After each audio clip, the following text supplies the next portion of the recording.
Good morning. As we rejoice over the refreshing, life-giving rains which have blessed our area in recent days, we gather in community to renew our spirits and to steer our hearts and aspirations toward the ideals of justice. Let's join together during our opening music to lift up the spirit of justice that lives within us all.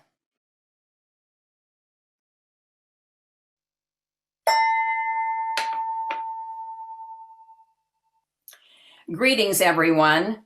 I'm Bobby Bollinger, your worship associate this morning, and I offer you a hearty welcome to Granite Peak Unitarian Universalist Congregation right here in Prescott, Arizona. During the month of July, our minister, the Reverend Patty Willis, is on a month-long soul-renewing pilgrimage, and we are wishing for her a most fulfilling journey. Guest speakers are filling the pulpit until she returns on August the 8th. Whether you are newcomers, friends, or longtime members, we appreciate that you have chosen to be with us on this midsummer morning.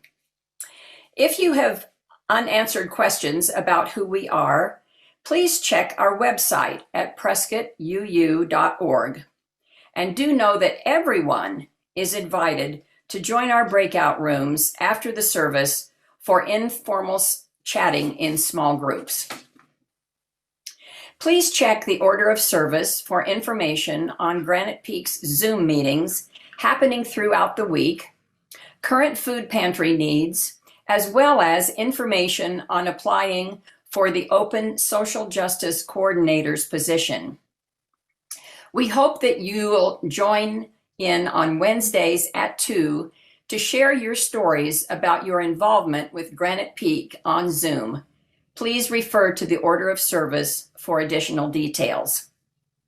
Our Children's Faith Development Program is remaining active this summer each Sunday at 10 o'clock under the guidance of Bev Bostrom and Robert Shagog. Their theme for today is, most appropriately, Monsoon Madness. Additional announcements can be found in our weekly peek on our website and, as we mentioned, in today's order of service. We open this morning's service by reading Granite Peak's mission statement. We are a compassionate spiritual community that celebrates diversity, nurtures the personal and spiritual growth of all ages, shares our gifts, promotes justice for all, and serves the world we live in. This morning, we join Unitarian Universalists from around the world in the tradition of lighting our chalice. May the light of this flame illuminate the highest ideals of our country and our court system, and remind us that justice is something sought by people all over the world, many of whom are living under oppression unknown to us here in the United States. To honor this worldwide effort, we light this flame, a symbol of our heritage, in gratitude for the blessings of this beloved community.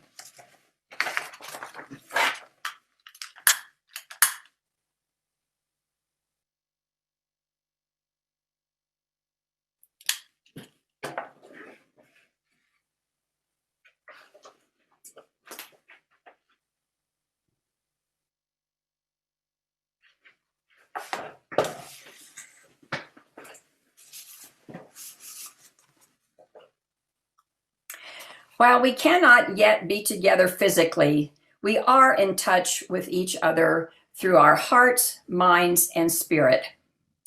As we are bound together, may we remind ourselves of our numerous blessings and be inspired to bring our gifts of love and service to the altar of humanity.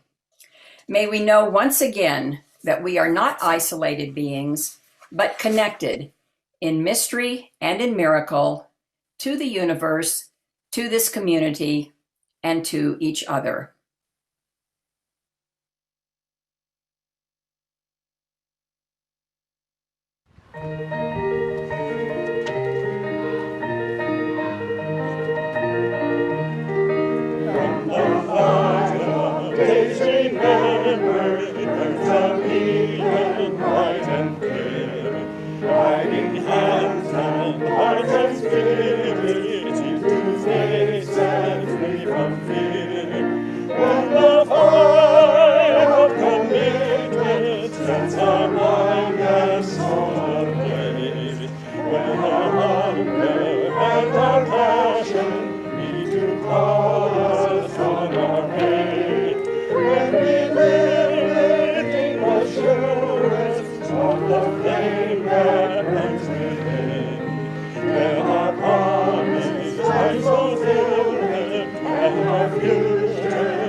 Thank you, Granite Peak singers.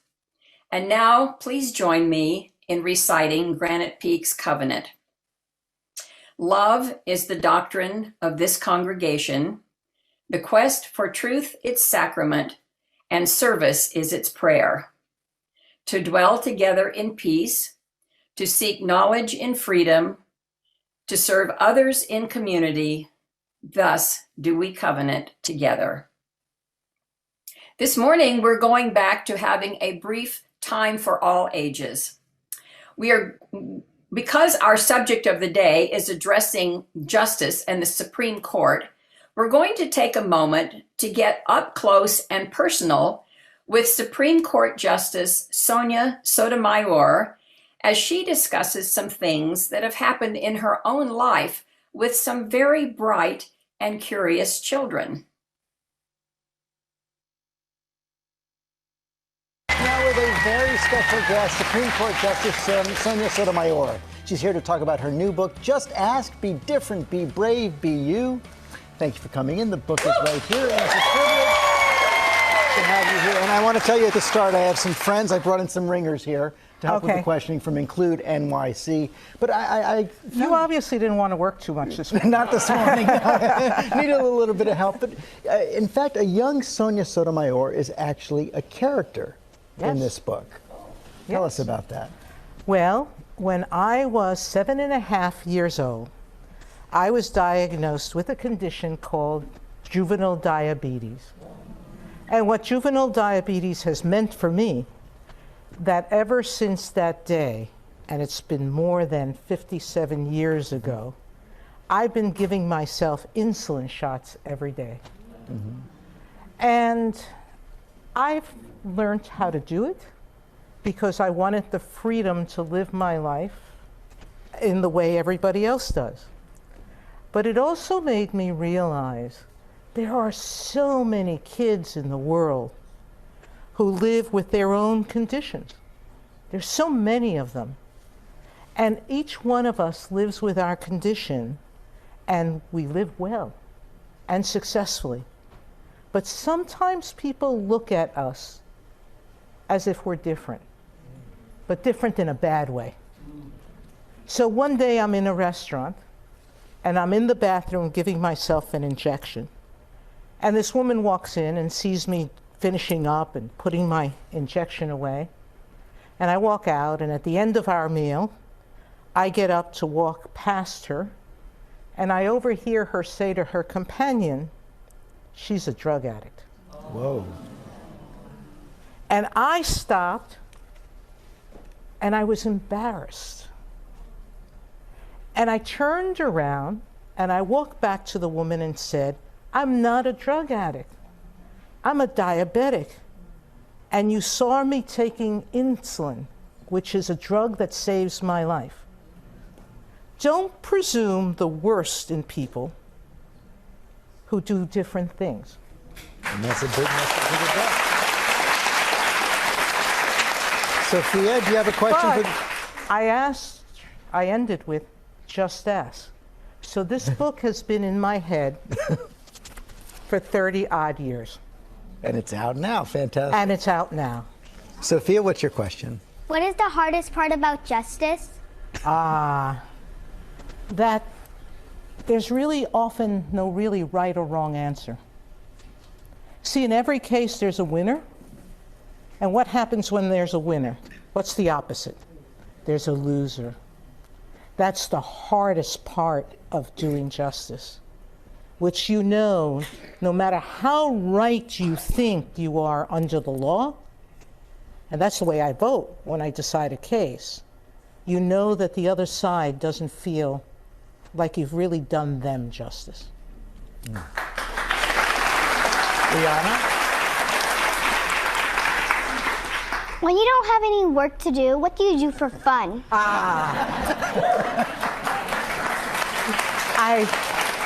I love reading, and I love bicycle riding.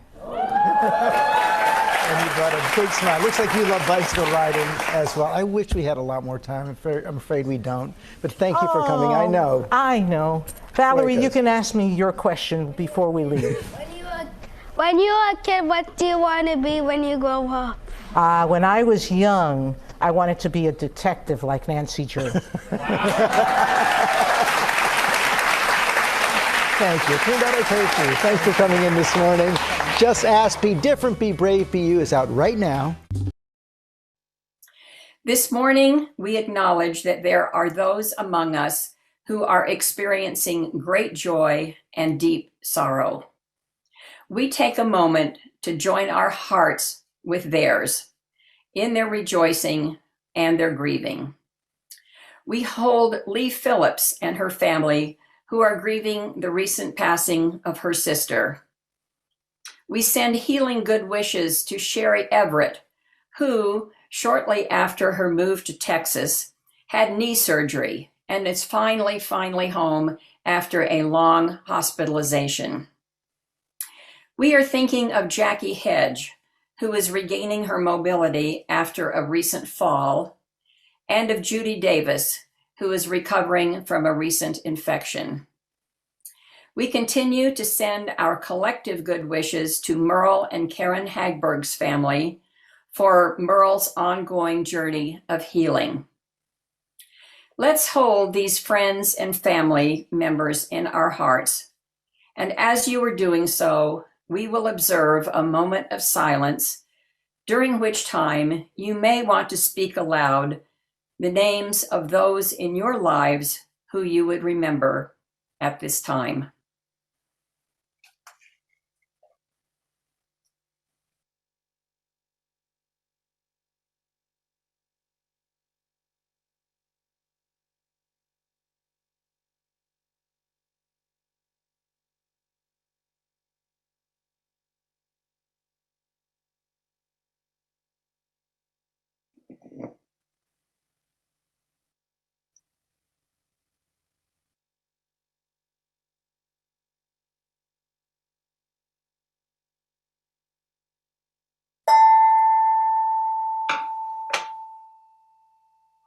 May peace find its way into your hearts.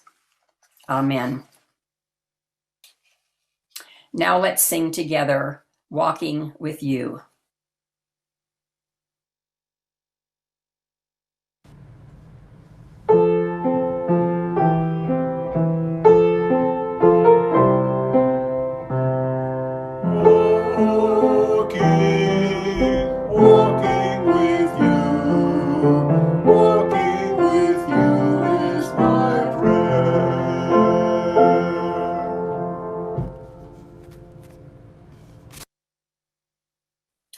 We show our support for the work and ministry of Granite Peak by giving of our time, talents, and treasure. We take time now to address our treasure through our Sunday offering.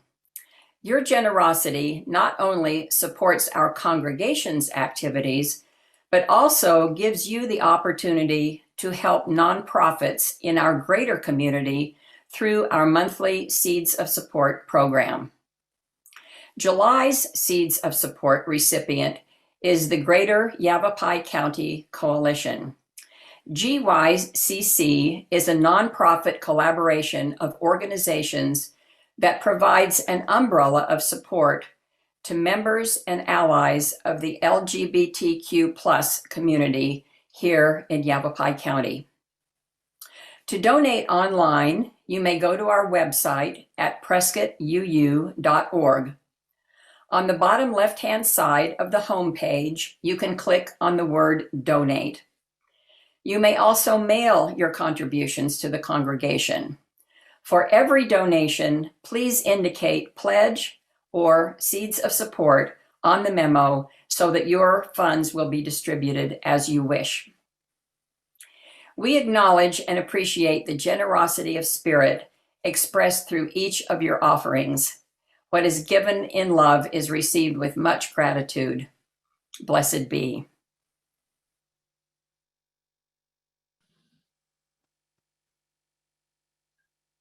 Have you ever wondered what it would be like to be a justice on the Supreme Court of the United States?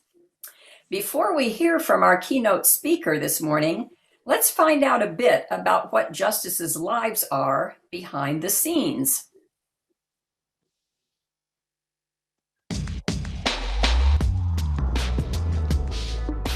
Being a Supreme Court justice is a once-in-a-lifetime opportunity, but it's still a job, and a grueling one at that.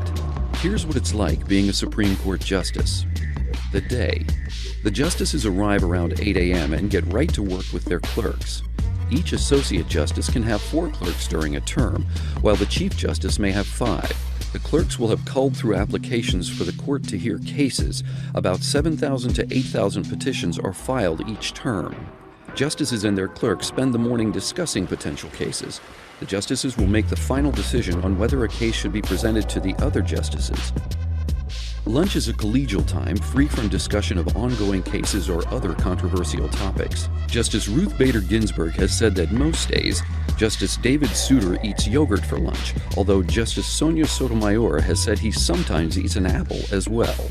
Sandra Day O'Connor, retired 2006, used to bring beef jerky. And John Paul Stevens, retired 2010, ate white bread cheese sandwiches sans the crust. Following their meal, the justices discuss recently argued cases.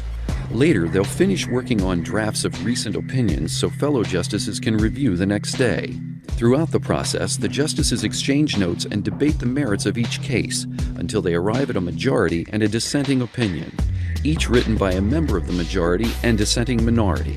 Justice Ginsburg once noted that prior to her completing the majority opinion in U.S. v. Virginia, which ended the ban of women from Virginia Military Institute, the late Justice Antonin Scalia supplied her with his stinging dissent. His opinion, she said, made hers far better. The pay. Associate justices earn a salary of $255,300, while Chief Justice John Roberts makes $267,000. Retirement benefits are pretty good as well. Retiring Justice Anthony Kennedy can look forward to an annual pension equal to his highest full salary. Justices can also earn money from books and college lectures. Justice Ginsburg made nearly $205,000 in royalties from her 2016 book, My Own Words, and Justice Samuel Alito was paid $17,000 for teaching at Tulane University Law School's summer programs in Berlin and Paris, according to disclosure forms. They also make money from investments, though that can cause the occasional conflict. Justice Alito once had to recuse himself from a case involving Coke because he owned stock in the company at the time. Getting away. The Supreme Court is in session from the first Monday in October till late June or early July. During this time, they hear oral arguments. Following the term, the justices get a 3-month break, and the collegiality they develop on the court often carries over to their personal lives. Justice Elena Kagan often hunted with the late Antonin Scalia, and Scalia's friendship with Ruth Bader Ginsburg, who's on the opposite ideological spectrum, was legendary. Asked how he could be friends with someone who disagreed with him on so many issues, Scalia once replied that he attacked ideas, not people. If you can't separate the two, he said, you can't be a judge. In her spare time, Justice Ginsburg reportedly loves opera and is a devotee of the arts. Meanwhile, Justice Clarence Thomas prefers to connect with people and travels the country in a 40-foot recreational vehicle. While being a Supreme Court justice comes with some decent perks, there's also a ton of responsibility. As Justice Thomas once told California college students, being on the Supreme Court is an honor, but he wouldn't say he actually liked it. In fact, he lamented, there's no money and no privacy.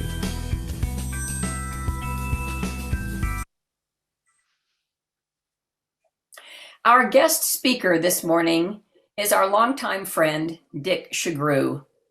Just after Dick and Nancy moved to our area in 2007, they joined Granite Peak. When our then minister, the Reverend Dan Spencer, learned of Dick's extensive background in law, he asked him to be a guest speaker on the subject of the United States Supreme Court. That started a tradition, and for the past 14 years, Dick has graced our pulpit with his understanding and interpretation of Supreme Court decisions. Dick brings with him a 41-year background of teaching law at Creighton University in Omaha, Nebraska. Granite Peak is sorry to be losing Dick and Nancy, as they will be relocating to Denver, Colorado within the next month to be closer to family. Fortunately, they will be able to stay in touch with Granite Peak, especially the Wednesday morning forum, thanks to the miracle of Zoom. Let's hear now from Dick Shugrue with his annual update for a year when so much of our attention has been drawn to the Supreme Court. All right, thank you, Heather and Bobby. You've been wonderful to work with. You make this so easy for a person to get comfortable and to do a good job. And I hope I can live up to your ideals. You know, folks, the conservative Supreme Court finished up its work just a couple of weeks ago, and that left the 3 liberal judges on the court, and there are only 3 of them left, kind of longing for the old days where moderate decisions poured out of the courts. But them days are gone forever, as they say.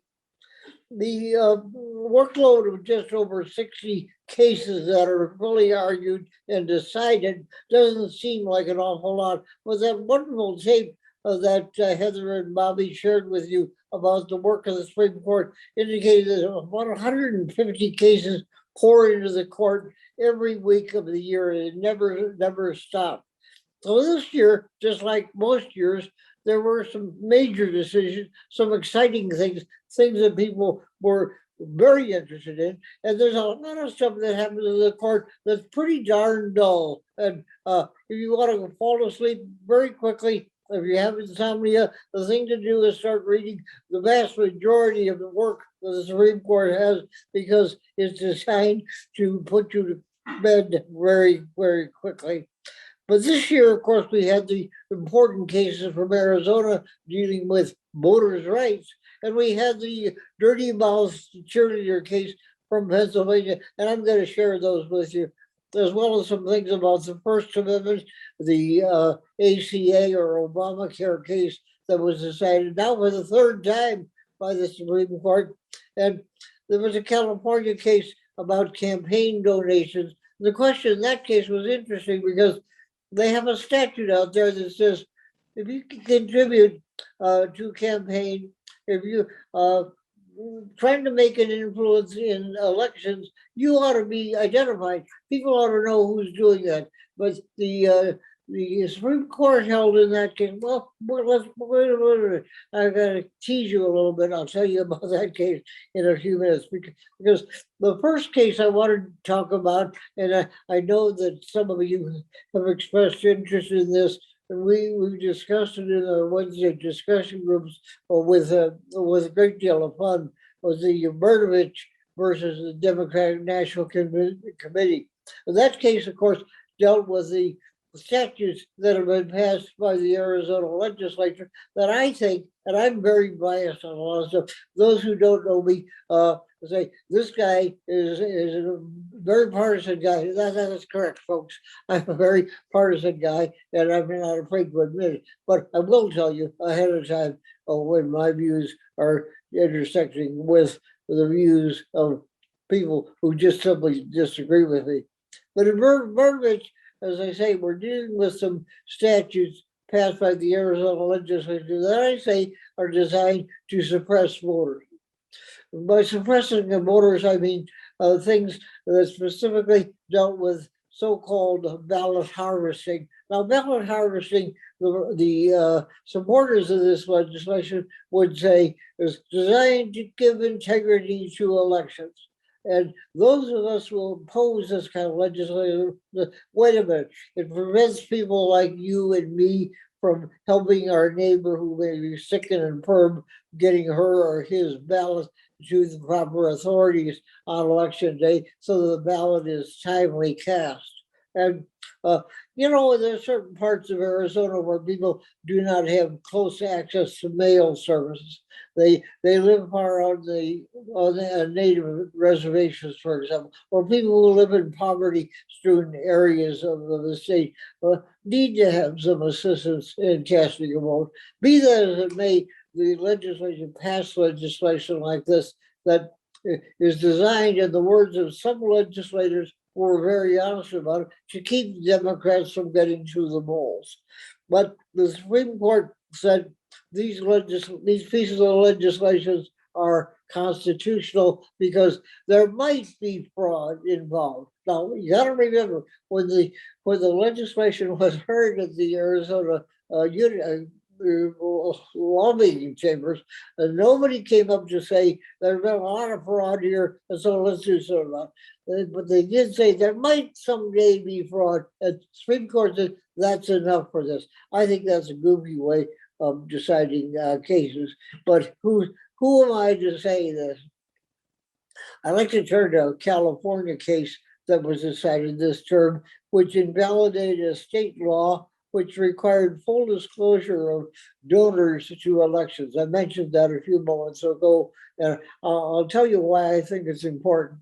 Way back in the case of Citizens United that we all remember with great unhappiness, the Supreme Court said that money from corporations and big labor unions could be spent in elections that never been allowed before that time.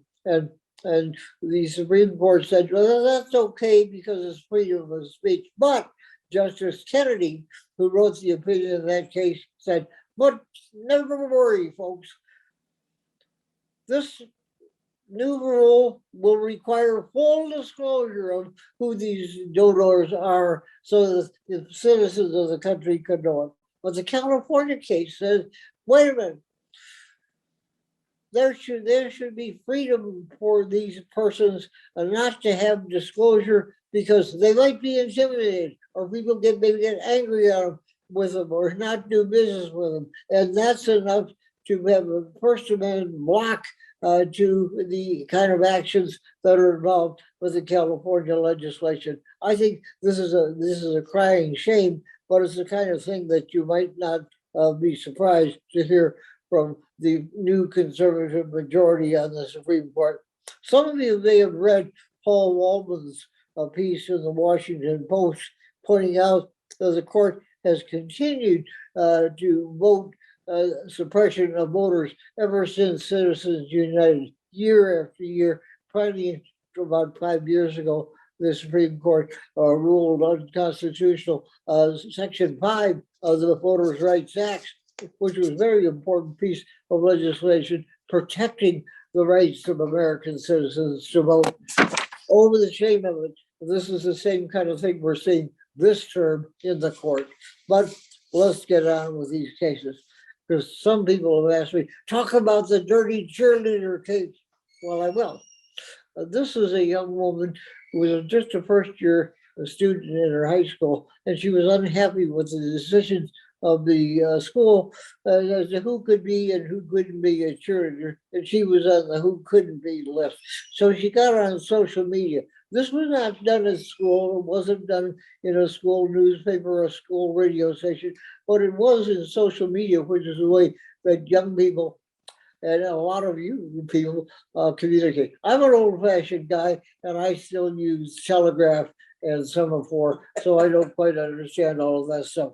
But she had done this, and it raised a little bit of a row in the school because the authorities said, "Oh my Lord, you used some dirty language, castigating the people who ran the program and the people who run the school." Well, the question is, does she have any freedom of speech rights as a citizen of the United States?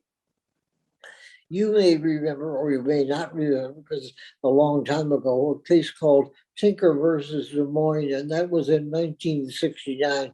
And the Supreme Court said these kind of immortal words: a student doesn't leave students' constitutional rights under the First Amendment at the schoolhouse gate. In other words, there is still freedom of expression under limited circumstances, as long as it doesn't totally disrupt the school or cause chaos within the school community. And the Supreme Court held in this case that this dirty language of and you might want to look at the case just to satisfy your prurient interest as to what the language was. I'm not going to be the one who tells you.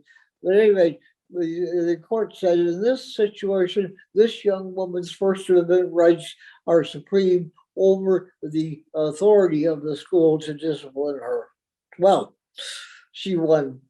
First Amendment won kind of in this case. And I think it's good. I think it's interesting because it's the first time since Tinker that a student has won in a case like this. And you say, that's amazing for the conservative Supreme Court. Yes, it is amazing because the conservative Supreme Court may be conservative on a lot of the so-called ideological cases, but it's not conservative all the time. And I'll tell you a little more about that in a second. But first, I want to tell you about Fulton versus Philadelphia. And this was an interesting case because you may remember the Colorado Baker case, which we talked about before in these sessions. This was a case in which the person said, I like doing wedding cakes and I do that for a business, but I'm not going to do it for this couple, this gay couple, because I don't believe in gay marriage. And the case was decided not directly on point. It was decided on a technical matter of the side, but still leaving the question of whether a person has a right to refuse to give service to an individual who seeks that service, and it just is different from the individual who objects. And the Supreme Court in this case said that the objectors could win. Well, let me tell you what specifically was going on in the case. You had a group of Catholics who were opposed to gay marriage, who sought the services of the foster care community in Philadelphia that was run by the government. And the Supreme Court said in this case that it would be discrimination against the religious beliefs of the Catholics not to let them have the full operation of the services in the city. On the other hand, those of us who objected to the outcome in this case said this case forces the city to do business with bigots. And so you can see when you're looking at a Supreme Court opinion, just as we saw Justice Sotomayor say in that lovely piece that Bobby and Heather shared with us early on, that there's a winner and a loser in every case. This year saw the third manifestation of Obamacare coming back to the Supreme Court. And this is interesting because Amy Coney Barrett, the newest justice on the court, voted with the liberals in this case. But the interesting thing about it is it wasn't a case directly on the merits of Obamacare. It was a case on whether the persons objecting to the scheme had the standing to bring the lawsuit. Now, we've talked about standing over the years, and you realize it's one of these hyper-technical deals that the Supreme Court because it created for itself. It's one of those snoozer moments in constitutional law, but it's very decisive and very important here. So for the third time, Obamacare wins, and the phenomenal outcome of the vote in this case was that people like Amy Coney Barrett, the very conservative new justice of the court, votes with the liberals. Isn't that an interesting thing within the Supreme Court? Well, I will have to tell you that there were 67 opinions that came down, fully argued, fully briefed, fully opinion by both sides of the senators and a majority, 67 opinions. And they're not always decided on ideological lines. As a matter of fact, there are only 10 major ideological opinions. And I'd say the case that I talked to you earlier, Fulton versus Philadelphia, would be a good example of those. But it's interesting because there were 28 9-0 opinions. In other words, all the justices agreed on those, and there were 10 that were 8-1 opinions. So you see, more than half of the opinions of the court are decided by most all the justices. And you say, well, they're not really so split as the news media might have us believe from time to time. Let me talk to you for a moment about the administrative state. The administrative state is kind of an enemy of the right wing, and I think it's fair to say that the Trump administration very strongly wanted to do away with the what I have to say the proliferation of rules and regulations.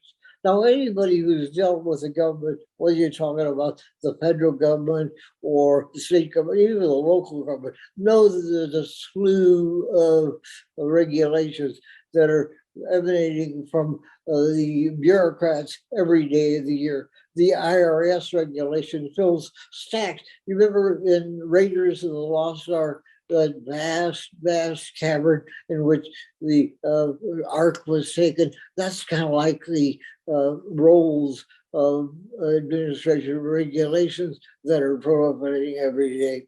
And so the administration of Mr. Trump was desirous of doing away with as much of that as they possibly could. And they got a win on that in a very important case, thus stifling the ability of agencies to, in effect, pass laws, because these regulations have the full force and effect of law. Now, I always take the point of view, and I used to do with my students, but the reason for that is that lawmakers themselves, the persons we elected to Congress or to our state legislature, even our town councils, are just lazy, and they want not to have to decide the hard lessons and let the bureaucrats do it. And there's a consequence for that kind of thing.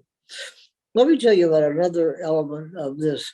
In a case called Cedar Point Nurseries versus Assad, there's a regulation in that case that would have allowed labor unions access to workplace. The workplace obviously run by management. And the question in that case is a regulation of that nature, does it involve a violation of the takings clause of the Constitution? Now you say, what in the heck is a takings clause? Well, let me just try to make it more understandable. You realize that the Fifth Amendment of the Constitution, among other things, says the government cannot seize your property for so-called public use without just compensation. So you have two elements there. You have to have a public use and you have to have just compensation. Well, there are all kinds of ways that the government does interfere with our private enjoyment of property. You know, if you got a rule that says you can't have a business in a residential neighborhood, or regulation that says you've got to have a certain color of paint on your homes. You can't put obscene writing on the side of your walls and so forth. That's kind of an administrative taking. But the Supreme Court said in this case that was a violation of the takings clause of the Fifth Amendment, and thus it chipped away at the ability of government to regulate use. And that may apply in cases like healthcare regulations or safety regulations. We don't know, but this is the first step toward that. Let me talk very quickly about Lang versus California, because it was one of only 3 cases this year that dealt with the Fourth Amendment. Over the years, I've been very critical of the Supreme Court's exceptions to the Fourth Amendment. The exception to the Fourth Amendment very simply means Fourth Amendment says you can't enter into private property for the purpose of searching, or you can't search a guy without a probable cause. And the Supreme Court has said over the years, 15 different ways. Yes, you can if it's a hot pursuit, or you can if it's in plain view, whatever that means from time to time. And in this case, the Supreme Court said, no, you can't. Which is amazing to me, because of a decision that was decided both by liberals and by conservatives. And I think it's a kind of an interesting play on where we're going with Fourth Amendment jurisprudence. And as I said, that was only one of 3 cases that was decided on that issue this year. You remember there was also the NCAA case, which allowed student athletes to get some valuable benefits against the rules of the NCAA, which had a very powerful organization, particularly over intercollegiate athletics, as everybody who follows sports knows. And the Supreme Court said, no, there's certain things that a kid can get, like a computer or like a scholarship to graduate school and so forth. It didn't quite go so far as to say a kid could be paid for play, which some people have been advocating, but it's the first step toward that. And everybody who is interested in that subject says, let's just wait till the next term or 2 and see whether there's another case that would take that next step up. As I mentioned earlier, there are 10 ideologically polarized cases of this decision. Amy Coney Barrett made a difference, but really, it wouldn't have been that much different in the outcome had Ruth Bader Ginsburg remained alive, because the vote would still have been 5-4, and the liberals would lose, the conservatives would win with 6-3, and that's even more of a win for the conservatives. But one vote doesn't make that much difference when it only takes one vote, like Ruth Bader Ginsburg or Amy Coney Barrett, to make the difference in a case. But we'll see where that's going to go, because the question was, is the oldest member of the court, Stephen Breyer, going to retire at the end of the term? Well, he didn't. As a matter of fact, he told the news media this last week, I'm not going anywhere. I like what I'm doing, and I'm only 82 years old. And, let's face it, President Biden will be 82 by the time he's finished with office, and he may be even more if he decides to run for re-election and would last the whole business. I don't know, and who does know? But next term, there's some really exciting cases, and maybe they would divide people ideologically even more than they were these last couple of terms when the Republicans, the conservatives, were in the ascendancy. There's a case on abortion from Mississippi that could, I'm not saying will, could end Roe versus Wade. And there's a case that's coming up on the First Amendment, and there are really interesting dockets that start in October of this year. Now, Heather and Bobby said to me, when you're finished, say something profound so that we know that it's the end of your talk. And so I say, that's all, folks.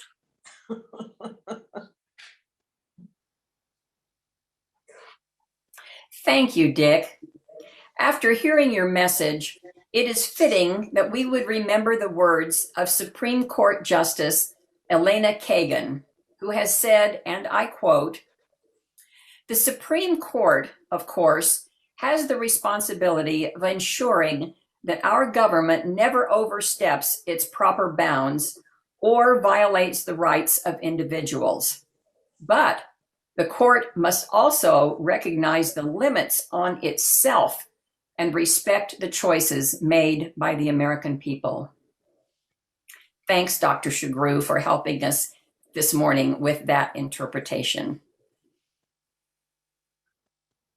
We'll close today with words from behavioral scientist Steve Maraboli, who muses on the following.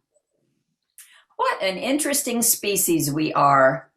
We walked the moon, explore distant planets, cure diseases, sequence DNA, decode the workings of the brain, create instant global communications, but also need to have the Supreme Court cases to decide whether some people should have the same rights as others. With those words, we are reminded that justice is not just an issue in the United States, but is of worldwide concern. Basic rights taken for granted by our citizens are denied to others in ways that seem unfathomable, as pointed out in our postlude song by the singers of the International Justice Mission, a global organization partnering with local justice systems to end violence against people living in poverty.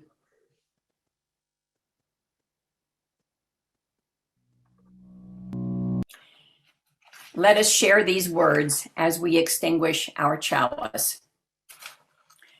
We extinguish this flame, but not the light of truth, the warmth of community, or the fire of commitment. These we carry in our hearts until we are together again. We are so glad that you were with us this morning. Now you are invited to take as much time as you wish to visit with your friends and visitors in our chat rooms. If you would like to continue a discussion with Dick Shugrue, he will remain in the main chat room, so just sit tight and stay where you are. If you prefer to break out into a smaller group, just follow the directions on the screen. Have a good week, everybody.